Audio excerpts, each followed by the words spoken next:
So, hello all, and welcome to this week's Cyber Clinic. Today we've got another guest speaker. Michael Lamb from Vanguard Cybersecurity is going to be coming in and doing about a half an hour to 45-minute talk. Again, if you've got any questions, you can put them in the chat and we'll be asking and going through those. So anything that you can think of about this presentation that you're about to watch, feel free to ask. I'm going to pass over to Michael now to start his presentation. Yeah, cheers, Matt. So hello all, I'm Michael Lamb. I'm actually an ex-student in Northumbria Uni. Did actually only do a year and then left for a cybersecurity apprenticeship. I was actually on the computer and digital forensics sandwich course at the time.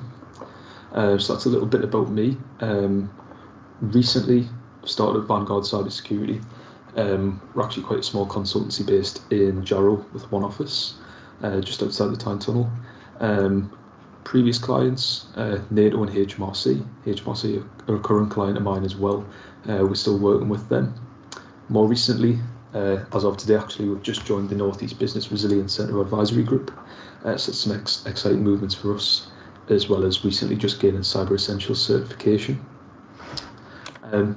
Where did the name come from? I think it's a bit of a question, it's a bit different.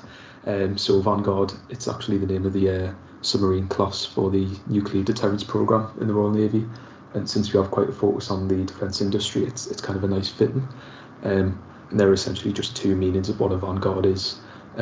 Both of them are quite fitting there as well. In the past, I've worked as a cyber apprentice for HMRC, moved on to some more interesting roles as a major incident manager, so kind of supported a 24/7 IT capability that responded to any incidents that were of a priority 3, priority 2 or priority 1. So that could be anything from, let's say, a tax system that impacted Brexit going down, to actually just a fax machine that impacted kind of a high ranking government person. And then moving on from being a major incident manager, kind of settled as a cybersecurity analyst on a 24/7 shift basis, and that kind of covered quite a few different things from cloud security, using tools like Splunk, Logarithm, to investigate different logs. You've got like DNS firewall logs and whatnot. I've done that for about a year and a half, and that was when I actually moved off to start Vanguard and work with NATO. I went off to be a senior analyst for 6 months in Belgium. It was quite an exciting time. We've done some SIEM enhancements, so improving the content that was being brought into their SIEM, rewriting some network intrusion detection system rules to help with their detection of new threats, and also worked with some industry partners such as CrowdStrike and Fortinet to kind of improve relations on the threat intelligence front. So with all that experience that kind of spanned over about 3 or 4 years, it kind of amalgamates to what I would call three main services. And the core on the left sees incident response. That kind of ranges across making up some playbooks. Essentially, an incident response playbook is there to prepare a business for, well, what the hell do we actually do when stuff's hitting the fan? And the playbook's going to go over the whole incident life cycle, from how do we detect this, how do we respond and contain it, quarantine it, and then also how do we recover from it and start to conduct some lessons learned, so that this either A, doesn't happen again, or B, that we can actually handle it better in the future. We also cover a bit of purple teaming. So it's quite a new term, so people who aren't kind of aware of purple teaming, it's a bit of a mix of red and blue, obviously. Red and blue for the industry didn't seem to be working, where the red team is essentially a bad guy, the blue team would try and catch them. And the problem was that they just weren't communicating. So purple teaming is a bit of a new concept to the industry, where there's a bit of a mix. It's more of a process than a thing, and where we're able to help kind of nurture a company going from red and blue team into that purple team kind of culture. You also do tabletop exercises, so that can be just setting up something as basic as a lab, and setting off analysts to try and hunt for artifacts that relate to a particular breach, right to actual breach simulations with phishing exercises and whatnot. And then also just SIEM content. So if you needed the threat intelligence feeds building, if you needed to have a look at some architecture for a particular SIEM system, that kind of stuff. So the incident response service it's quite wide ranging. I think it can go as deep as you want it to, depending on what your requirements were. We also do digital forensics, kind of the more exciting stuff. So Windows investigations are quite common at the moment. I think the world is starting to wake up and move towards Linux as well. But at the moment, we're staying with Windows. We're also looking at malware analysis. That's been quite a big thing lately, especially with some of the big threats like Emotet, Ryuk, TrickBot, is what we call the big bad three in the industry. And then also cloud forensics is kind of a new one again. As the world's starting to move towards Linux, we're also starting to move towards cloud. And what that means is essentially looking at AWS and Azure, the big two, where companies are hosting most of their infrastructure. They're not really taking into account how they actually respond to threats within the infrastructure. What I'm finding personally is that companies aren't building whole new solutions in the cloud. They're actually just migrating stuff from their, let's say, on-premise infrastructure or their current data centers and moving them straight up into the cloud. And that means they're just taking a whole lot of risk with them, and they're not really refreshing stuff along the way. And the main thing which I'm going to talk about today is a new service called compromise assessments. Something a little bit different. It's been mixed up with kind of Nessus, if anyone's kind of familiar with that, and vulnerability management. It's quite similar, but the whole concept is to essentially hunt for an enabler of a compromise. And what I mean by an enabler is something that would allow a compromise to happen from a security perspective or an auditing perspective, but I'll get into that soon. Compromise assessment. It's forensics based. That's kind of the whole concept behind it. What we would normally do is we would send an agent to the client. They install this agent, depending on where the machine sits that we want to actually investigate, whether that's cloud, whether it's in the office. It depends whether they deploy something like command line agent or actually just an executable installer with a nice little GUI on the front. The one we'll be looking at today is in the demonstration is going to be from the perspective that we're actually on the customer's site, and we'll actually install the agent on the machine and start to grab some artifacts. Now, like I say, the whole point of the compromise assessment is to find enablers of compromises. So what I mean by that can be anything from a policy misconfiguration, either on group policy or some kind of permissive settings on some software. Out-of-date software can be another one. Macros being enabled, which allows macros to execute, which can be bad for phishing. So these are some of the things that the compromise assessment platform will try and hunt for. And at the end, it will produce a report, and that report will give a bit of a threat a threat score of how bad this could actually be for a company. The rest of the work that follows a compromise assessment is to remediate what we call those vulnerabilities. How this differs from Nessus is that Nessus will only look for vulnerabilities. It won't really class, let's say, misconfigurations of vulnerability unless you specify it to do so, whereas this is quite wide-ranging. So again, kind of goes back to the vulnerability thing. We're not just looking at common vulnerabilities and exposure here. We're not just looking at CVEs. We're looking at also just misconfigurations as well as out-of-date software, stuff that's past its end of life, and things where administrators have kind of made mistakes along the way. But there is a journey to that remediation. We would deploy what they call the artifact collector. It deploys to the business machine. They would install that, and it's actually quite fast. It takes, I would say, a couple of minutes. It'll load at things like the registry on the machine. It looks through the installed files, things like executables, which are just lying around but not being used. It'll check for those, and then other misconfigurations along the way. It kind of packages all those artifacts up into a zip file, and then we're able to upload those up to the cloud. They're encrypted, AES-256, just to make sure that, in transit, that data can't be tampered with, and it also can't be read by anyone, because we're talking about the information that's quite sensitive to a company. If someone else had that information, they could probably use that to their advantage to attack an organisation before it's remediated. And then the analysis happens. So for the analysis side, I've actually partnered with an Irish company called GuardU. GuardU is quite a new company, award-winning, and quite a lot of good history behind them. those guys will actually receive the report themselves. They'll put together all the artifacts and tell us what that actually means in terms of a threat score. They'll put together some tips on remediation, and then I'll work with the end client to actually get that sorted for them. So if you have a look at an example report, I'll just quickly change the screen share, hop into the VM, and we'll see if we can actually generate a report, and I'll also show you an example of what the output would be like.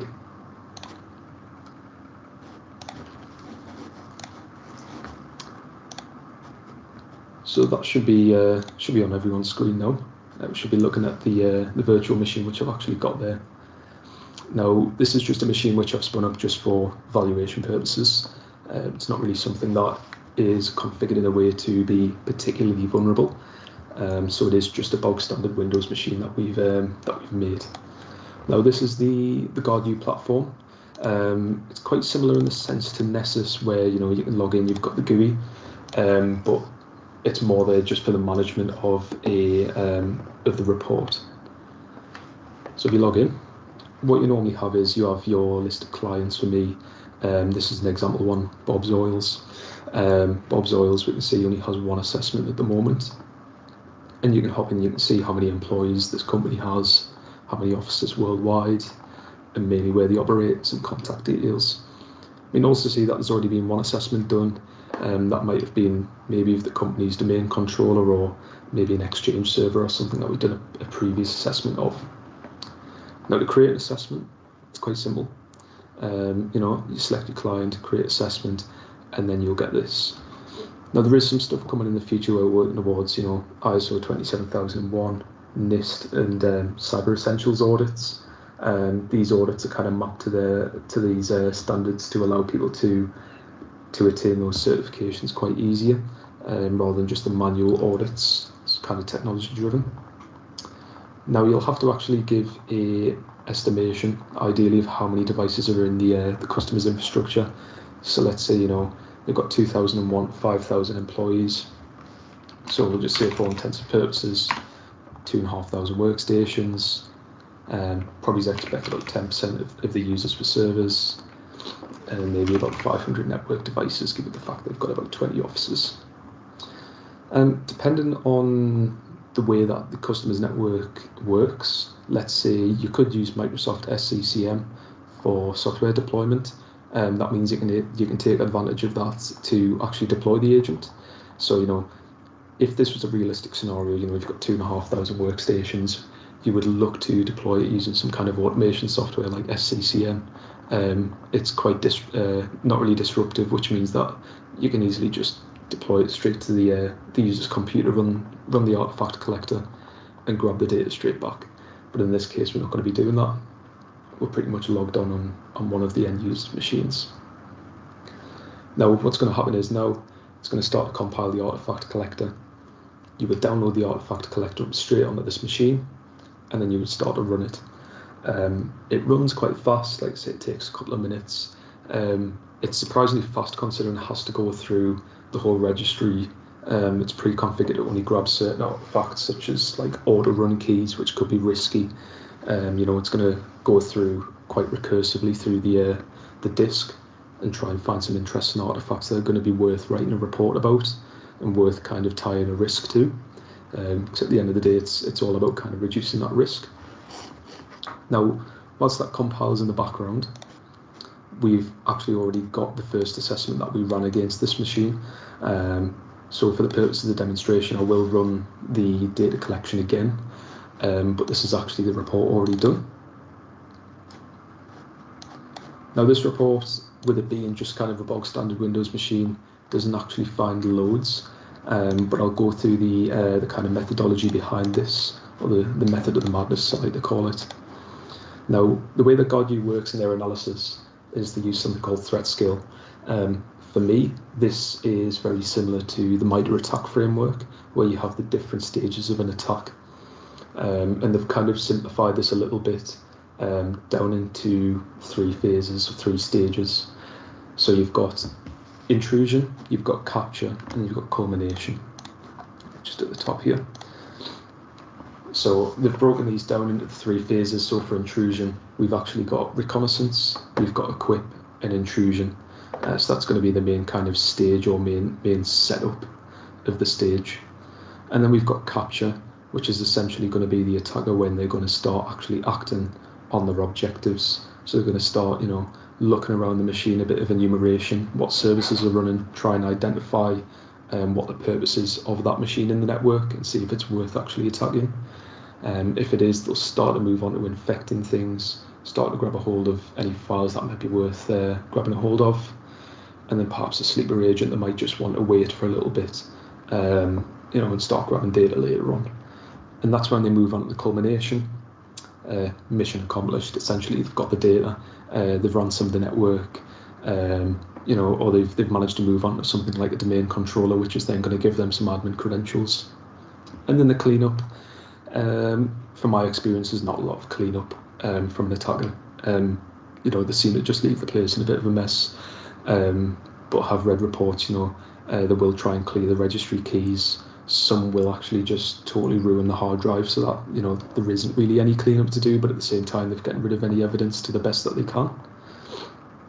And then this is, again, just the breakdown in terms of a bullet points format of what this above diagram is. So as you can see, there's just a further explanation, So the goals of reconnaissance there is to gather some information ready for the next 2 phases. So you want to gather emails, metadata about the company, what type of OS we're on, what version. This kind of stuff's interesting for an attacker because they want to know how vulnerable that machine could be. Could they use something as simple as Metasploit, which means that they don't have to sit and try and compile any exploits from websites like Exploit Database, from Source. The organization structure is important because then if they're able to identify certain machine names or a name and structure within the organization for certain machines to identify whether they're in the HR department's computers, if they're in the networking team's computers, that's important to know. Staff working hours is also important.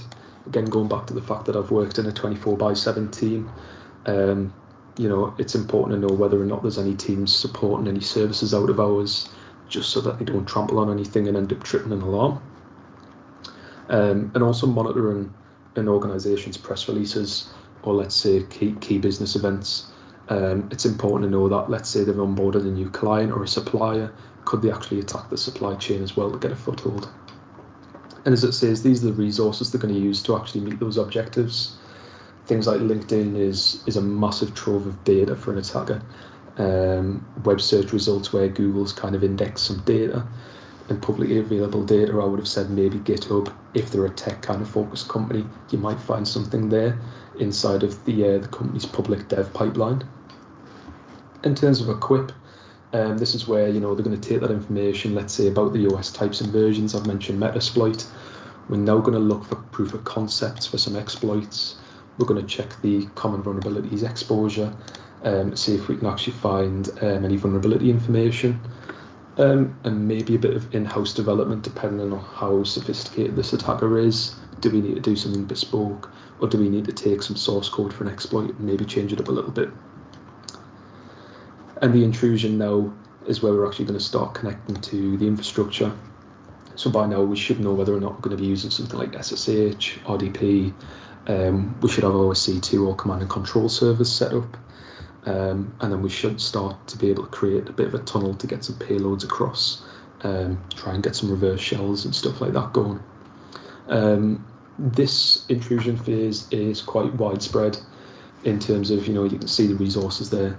We can use anything from a USB and flash to actually bribing people, again, going back to LinkedIn, corporate email phishing, actually just using the network infrastructure.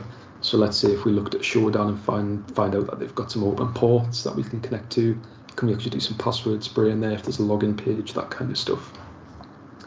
And then exploration, that's it, they're now actually in the organization's infrastructure, and the next phase of the attack needs to be executed. So they're going to start using resources such as enumeration, resources like SMB map.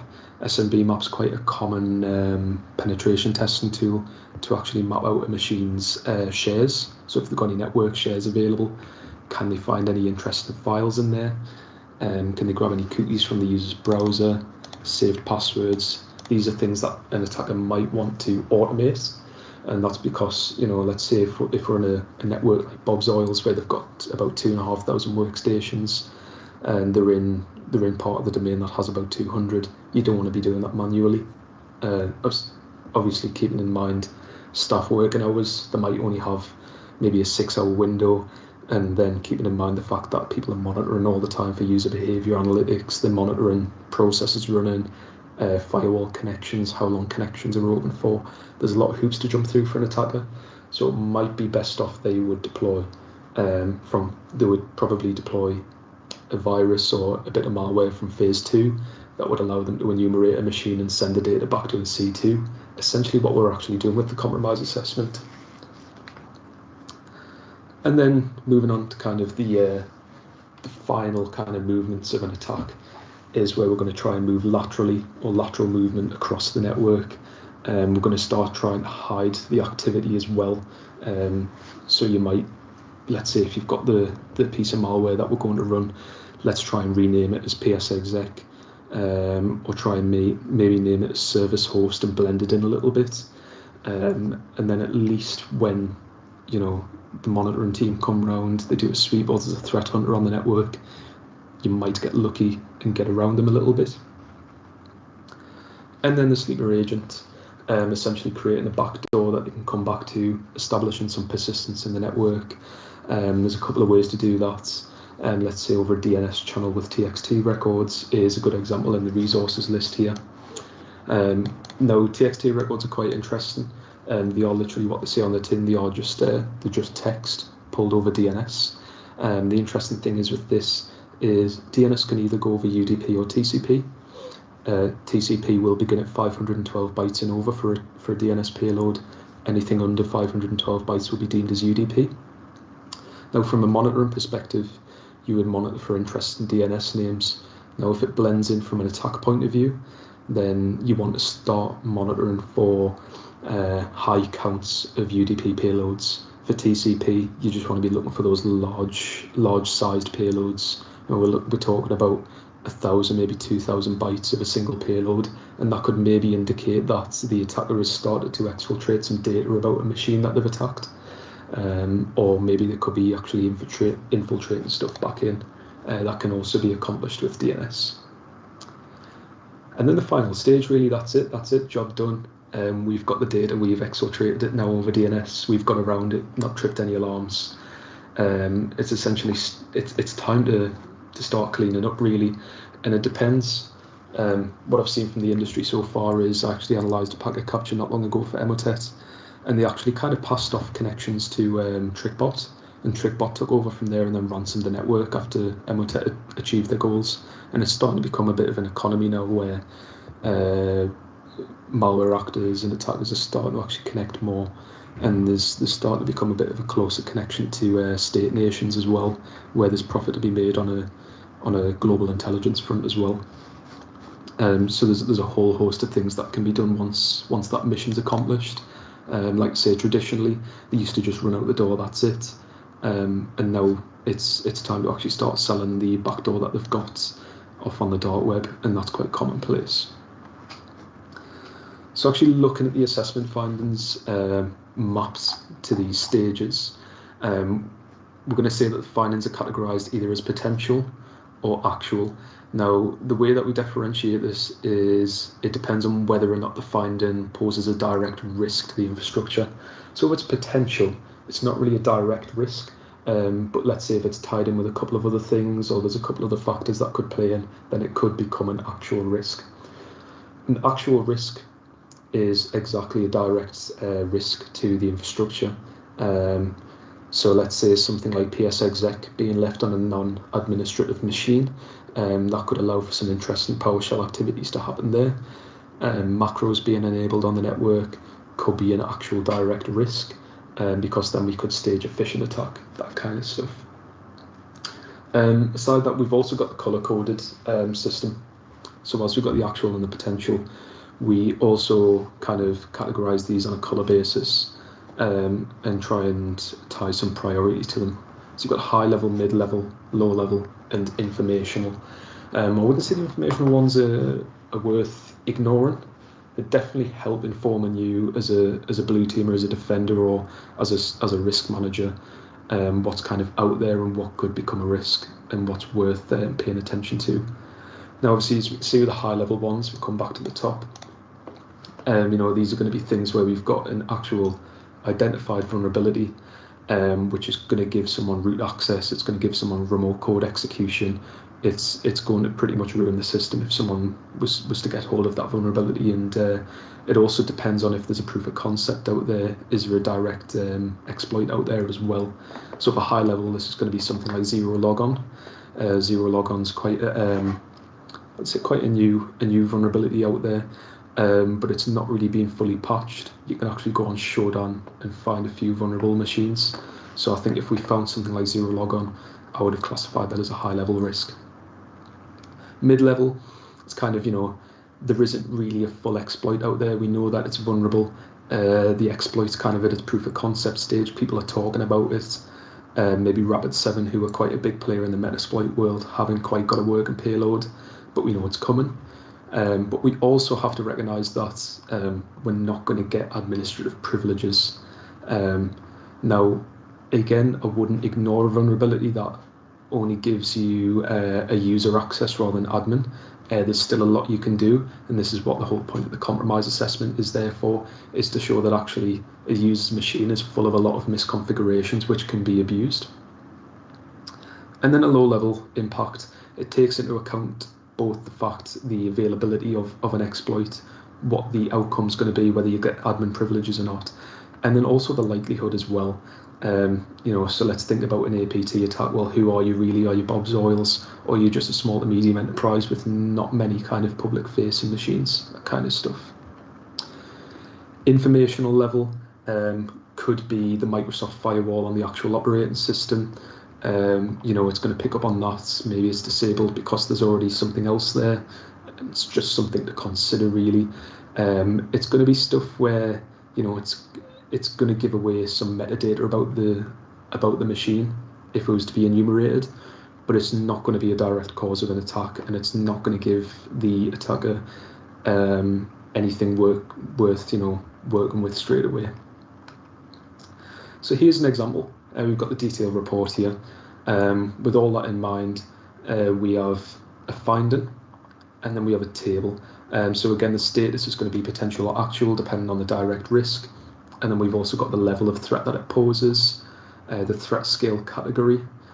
So it depends, let's say, if you were going to be, if you want to manage your vulnerabilities, depending on what area of the threat scale or the MITRE attack framework, then you can pay attention to this. So there will be a bunch of findings in this, followed by some general recommendations. Now for this one, it actually found a privilege which is enabled, and this will explain further down what this privilege actually does. Now, because it has something to do with straight away just reading the kernel, it allows the user to actually connect the debugger to any process or to the kernel. That wouldn't be good for a malware attack. Maybe you could sniff some DLL calls to the kernel. Could you get hold of some sensitive information that you shouldn't be able to, possibly? And as you can see, that's quite high risk, but it's not a direct risk. So in terms of recommendations, you could probably go ahead by disabling that, or just changing who can actually access it.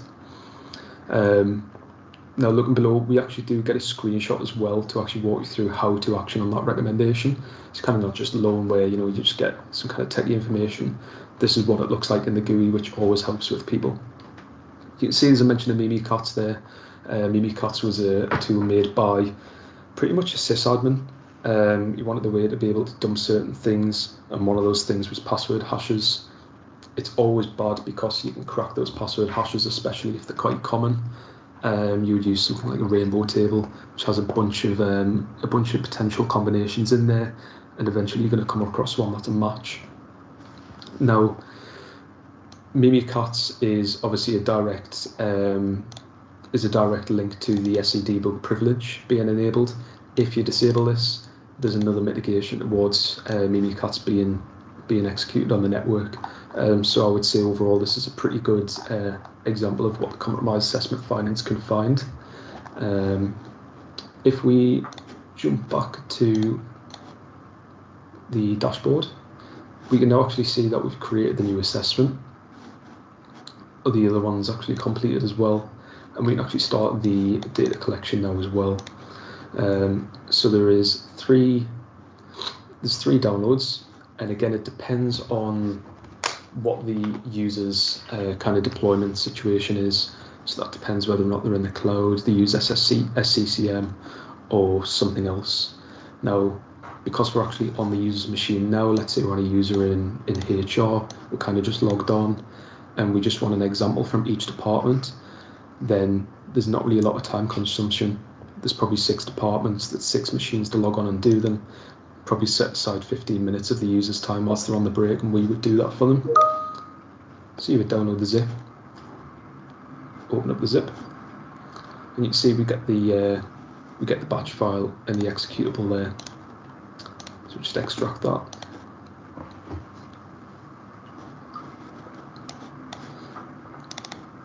And then you can run the application. Obviously Windows won't like this. You can just run that anyways, that's fine. We know what this is.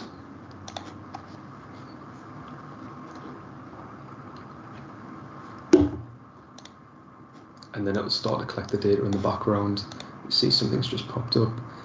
And it's starting to literally just enumerate the whole machine, and that's it done. It goes into a 7 meg zip file, and it grabs essentially everything, tasks that are running, processes that are there, services that might be enabled, ports that are listening but not necessarily being used, so potentially they can be disabled, event logs, registry information. So it grabs quite a lot in such a short amount of time, and that then will get shipped off to the GuardU centre in Northern Ireland. So we go to our downloads, and you can see there's a bit of a naming convention going on, so it's grabbed the local IP of the machine. You can see it's just a Windows eval name, and then you can upload it. So that's essentially it for the demonstration. It starts to upload. It does take a couple of days as another humans on the end actually analysing that data, which is great. Things like Nessus will miss those because it's plugin based, it's script based, it's quite automated. Whereas I like this because we can actually take away the customer's requirements in terms of what kind of risk are they looking to mitigate, and we can pass that information across to the GuardU Centre, and that can help inform kind of their report creation, and that's where the report comes out at the other end. And so aside that, I guess I'll open up the session for, I think I've got another 10 minutes for questions. If anyone has any questions about whether it's the compromise assessment or kind of anything in the industry, feel free to ask. Thank you very much, Michael. I've got a question. You're saying that when you send it away, there's a human on the end of the line, but you're quite a small company. Is that outsourced then to the island company that's looking at that? Yeah, so it's actually their product, and one of our partners. So those guys will do the analysis of the actual files, and then my job on the other side is to actually guide the company to remediation. There's quite a lot of work to do that. Let's say in a company as large as the example Bob's Oils, they're going to have a lot of stakeholders to work with just to do something as basic as deploying patches, and it depends on where their maturity is at in terms of deploying a patch or remediating a vulnerability. Perfect. Just have a look in Discord and see if there's some more questions that are popping up. That was a very interesting talk. I enjoyed it. Yeah.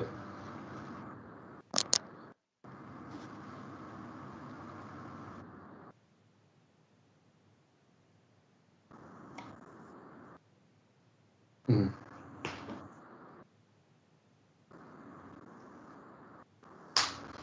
So we normally try and grab, like I said earlier, we normally try and grab an example machine from each department, and then try and keep it that way. You would probably miss, let's say, one person in the dark corner of the office that likes to play with batch scripts a bit. You might end up missing him because it's quite random. But what we're trying to find is those policy misconfigurations that might be departmental wide. All right. So another part of that is once it's automated, how long does it take to automate something like this, and how have you gone about scripting it? What language is it all in C or?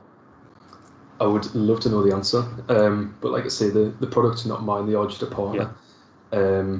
It's obviously already all compiled. I would probably open the challenge of using some malware analysis tools to try and find out what language it's written in, but I haven't got the malware lab on this machine. That might be an interesting thing to do. I would probably hazard a guess it's not a massively hard kind of product to develop if you were quite versed with code, because essentially all it is grabbing a bunch of those artifacts from different areas. It'll obviously need the correct permissions. It'll need the paths to grab those stuff and then put them in a nice zip. And then the rest of the work is actually just from the security perspective of, let's say, we're seeing if we open it back up, we actually seen in the folder at one point that there was just a bunch of XML based event logs. Now that's a lot of stuff that I deal with on a day-to-day basis from the digital forensics perspective. So you might want to write an XML filter in the Windows Event Viewer to parse out stuff that's risky. So I think a lot of the work's more actually on the analysis side than it is coding a product like this. And what do you find is the hardest or most complicated aspect when you're talking about the job or presenting the product to someone? I think it's attaching it to the meaning, kind of giving it some meaningfulness for the company. It kind of depends, some companies will come across and they'll just be kind of curious about the product. Others will have a set idea of what risk they're looking to mitigate, but they'll be unsure how to deploy that and how to go further ahead with it. Because it is that people side of trying to relate why this is important to someone. It is, yeah, it is. It's really hard to make it relatable. You would think kind of where we're at right now, we've already seen another breach this last week now with Manchester United Football Club, and it happens on a weekly basis. So you would think it would be easy to actually pitch the risk to people.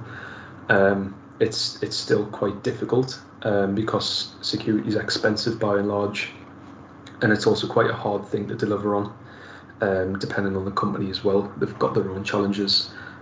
Sometimes as a consultant, you kind of just dropped into a company and you're expected to deliver a lot.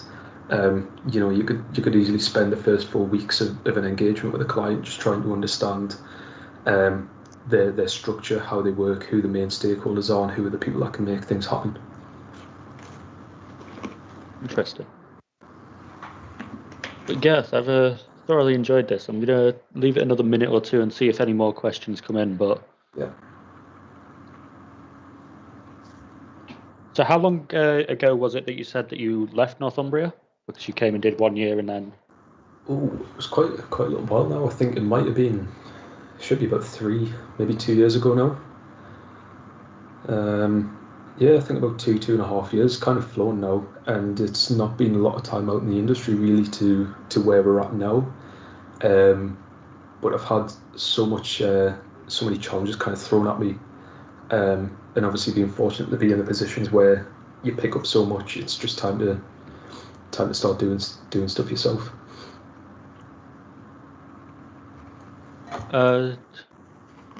What's the most fun or interesting or amusing part of the job? The malware analysis, definitely.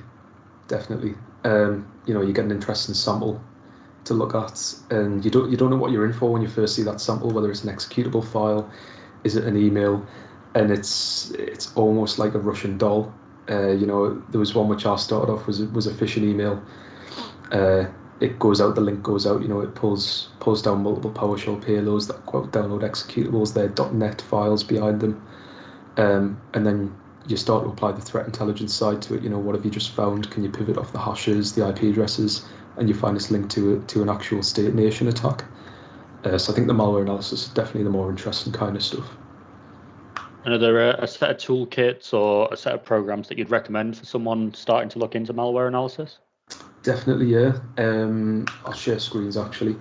SANS, if anyone's came across SANS, they're actually a training institution which are quite heavily used out in the industry at the moment. But they teach the SANS 610 malware analysis course. Despite it's paid for, there is actually an operating system for Linux distribution which they use called RemNux. And RemNux, the Nux part is for Linux, Rem is reverse engineering malware, and it kind of comes already tooled up and geared towards that. In terms of actual finding, let's say finding actual challenges for analysing samples and where to look to actually use those tools you've now just found. Share screens. There's a website called Cyber Defenders, which is, they're actually quite new as well, kind of new on the scene, but they're starting to amalgamate the main challenges that are out there for kind of improving your skills. And a lot of us at NATO used to use it. On a Friday we used to put some time aside to do a bit of Cyber Defenders. So we've got malware traffic analysis. It's quite a good opportunity to use these. It's authored by Brad Duncan, who actually made the malware traffic analysis service. And what these do is you're able to download a packet capture and analyze it by answering a series of questions. The journey that it takes you through is actually quite amazing. From just having one packet capture, you can start to extract things like IOCs or indicators of compromise. You'll start to experiment with different SNOR or network intrusion detection rules, extracting the malware itself, and then you can start using things like RemNux. If you wanted to actually straight up get started with the malware analysis, Flare's brilliant. Flare is basically just one big challenge for actually running malware analysis, and it's actually a front door for anyone that's looking to get into reverse engineering. They actually run this each year.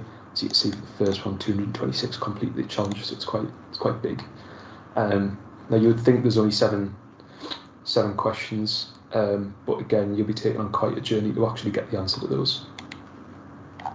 Might have to have a look into that. Yeah. Would you recommend this career path for others, and where would you recommend starting in cybersecurity? I'm probably going to plug the previous employer at this moment, because I guess they are quite local. For anyone that's obviously at Northumbria, HMRC is only down the road, kind of near Long Benton way. They do currently have 3 vacancies, and they're a big champion of graduates as well.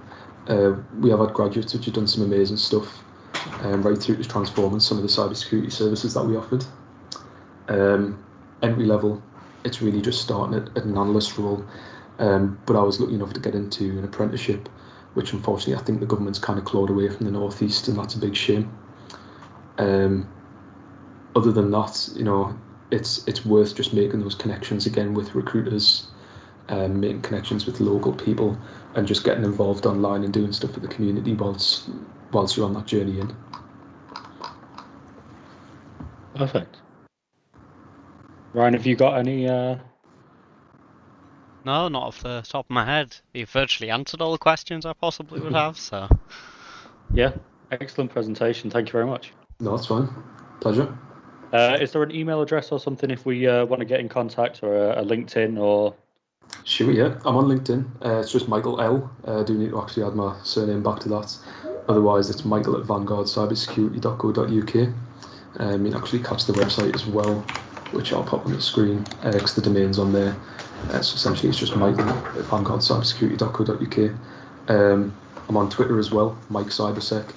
You know, just reach out if you want some advice, or you want a lab, or you want pointing in the right direction for some tools, stuff to learn. You know, I've got more than enough time for that. Perfect. I might just take you up on that. So, as I say, thank you very much. And the rest of us, we have another video that is going to be sort of like where to learn and how to get started learning now that you've got the basics down. And we're going to be including the links into those new cyber labs and cyber defenders stuff as well at the end, because that's stuff I haven't actually looked at yet. So I'm going to be able to look at that tonight. So as I say, we're going to be jumping over to the other channel. Thank you very much, Michael. No problem. Thanks, everyone.